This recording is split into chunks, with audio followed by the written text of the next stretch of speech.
Hello, I'm Laura Lemarbler, Cultural Engagement Advisor at King's College London.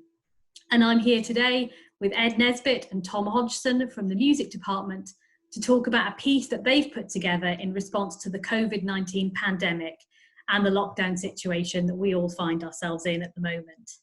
So, hello Tom and Ed. To start off, do you want to tell us a little bit about yourselves? Sure. So my name is Tom Hodgson and I am an ethnomusicologist in the music department here at King's. My research in times outside of pandemic focus on music in Kashmir in Pakistan. And I also have a project on the go at the moment that is looking at new digital technologies and how they are shaping certain forms of creativity and value in different parts of the world.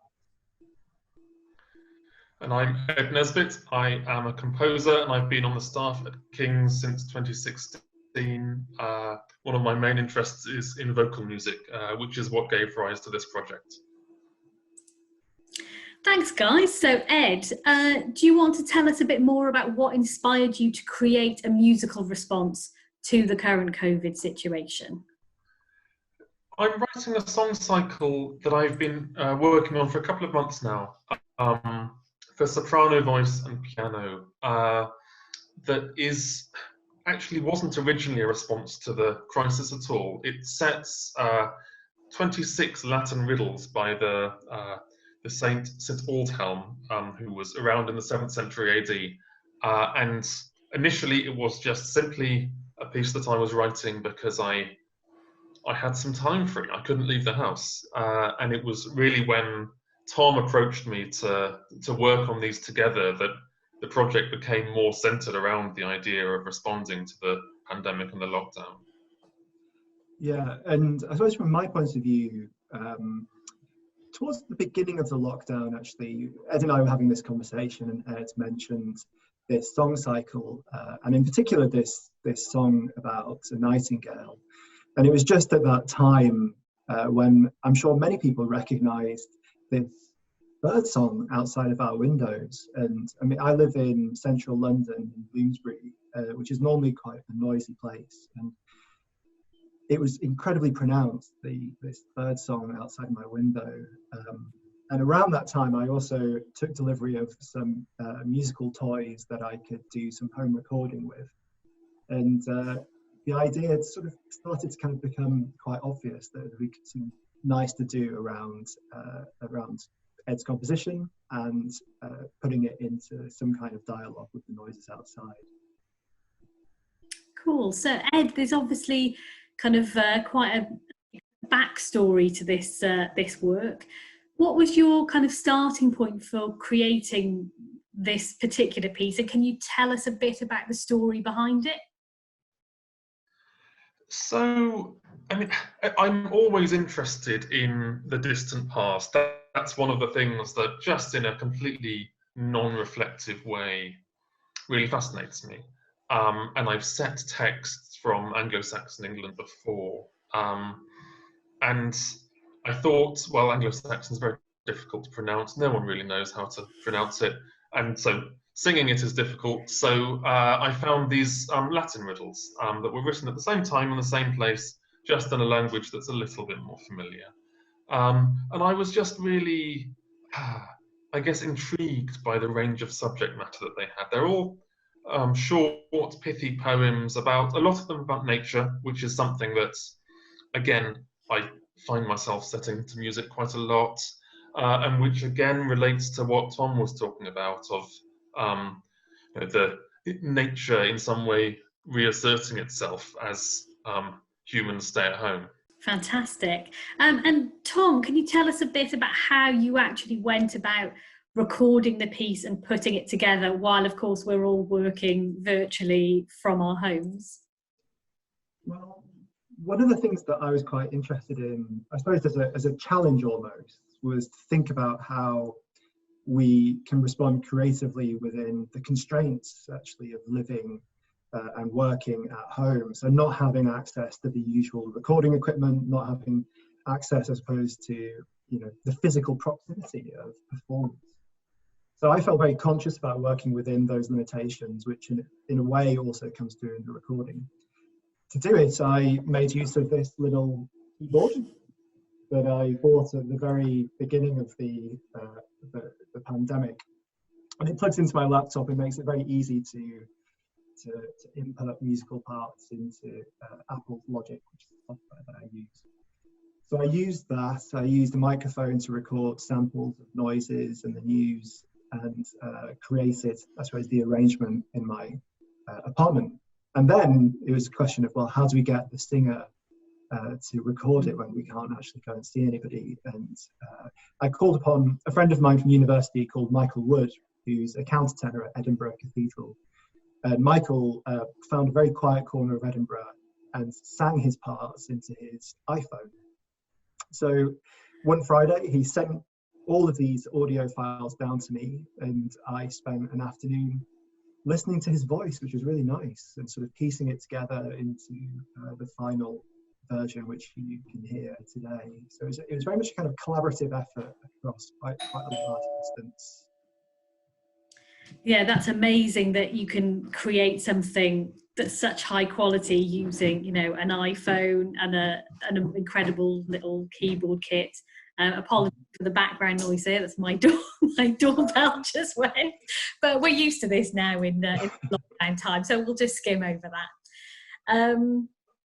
Yeah, and actually that you've managed to create, you know, such an incredible evocative piece just using technology really is amazing. And you know, as I said to you originally when I first heard the piece, it did make me cry. Really, it is really beautiful, and you should be very proud of what you've produced. Thank you. You could tell us a little bit more about how the piece sort of like fits into your work more broadly, and whether you'll be able to use it as part of teaching going forward or part of your research. Yes. So, I mean, for me, one of the courses that I teach at King's actually is on the music industry, and as part of this course, we think about how new technologies are shaping creativity and shaping certain kinds of value. And so for me, it was almost a case of putting my money where my mouth is, and you know, thinking about, well, actually, you know, what is this technology doing? Is it liberating? Is it democratizing? Or does it also constrain certain choices that we have to make? So it's the process of recording this song has actually been very closely aligned to some of the things that I'm teaching. And I think increasingly, actually, if we're looking at higher education as being something that happens both remotely and in person, I think using, you know, these kind of tools in our teaching is something that we're going to be doing, you know, increasingly often. So I'm just very interested in using this mainly as a great creative exercise, but secondly as something that I think might actually inform some of my teaching and in the future. Fantastic. Ed, do you have anything to add on that side? Yes, I mean, for me, this project is both incredibly characteristic of what I do and also a complete novelty for me. I'm writing songs for voice and piano all of the time. It's, you know, probably my favorite thing to do. But to produce songs in this way and to, you know, work closely with someone who will take them in quite a new direction from what I had envisaged, that's a really new thing for me. And yeah, I mean, I don't know what the long-term implications of that are, but I'm interested to see, you know, what happens with this and what doors it opens up for me. Brilliant. And I understand actually that this piece is just the first in a series that you're developing. Can you tell us a bit more about what we should expect from the others? So, I mean, this is a really a work in progress, our plan of what we're going to do with this. But yeah, certainly we did the first song about the Nightingale as more or less a one-off, and we plan to do more songs, maybe 10 or so, with different singers. So we currently are working on the second song with the same singer, Michael Woods, I'm in contact with some other singers of different backgrounds to work on future songs. And there's a international theme and a kind of multilingual theme that's emerging. So we have a Chinese singer lined up and a Lithuanian singer, and they're going to be singing songs in their own languages as we continue to produce songs that respond to the changing situation. So the song we're working on at the moment is in a way reflecting on the potential easing of the lockdown that's going on at the moment. And I think the idea is that the changing situation in the country will in some way shape the way that this project develops. Well, it's really interesting to see how it changes as our situation evolves. The thing that I'm finding really interesting about it at the moment is taking some of these compositions of Ed's, and they're all in some way quite elemental, they're to do with nature. There's this theme that runs through the whole series of compositions, and for each one of those, I'm being sent them at a different moment in this very fast-moving crisis. And in a way, the way I've been responding to it has been very much trying to be in dialogue with some of those changes. And I think having these singers come on board as well just adds that kind of quite interesting, creative dynamic to it. But I think, certainly one thing that I feel quite strongly about is that it has this, almost has like a soothing effect as well. I found that making it was very relaxing. It took my mind off the news, it took my mind off the uncertainty around what's going on. And I hope that as we move through the series, that's going to continue in some way. Excellent. If the first one is anything to go by, I'm sure they will all be very soothing and relaxing, because as I say, it's a fantastic piece. Good luck with the rest of it. Carry on with the good work. And you can listen to all of the tunes as they develop on Tom and Ed's SoundCloud channel, which is soundcloud.com/Nesbitt Hodgson. So yeah, keep eyes peeled there for future wonderful pieces of music to inspire us all through this very difficult time. Thanks so much, Tom and Ed, for your time and for talking us through these wonderful pieces. Best of luck with the work and the ongoing lockdown situation. Take care of yourselves. Thanks, Laura. Thanks, Laura.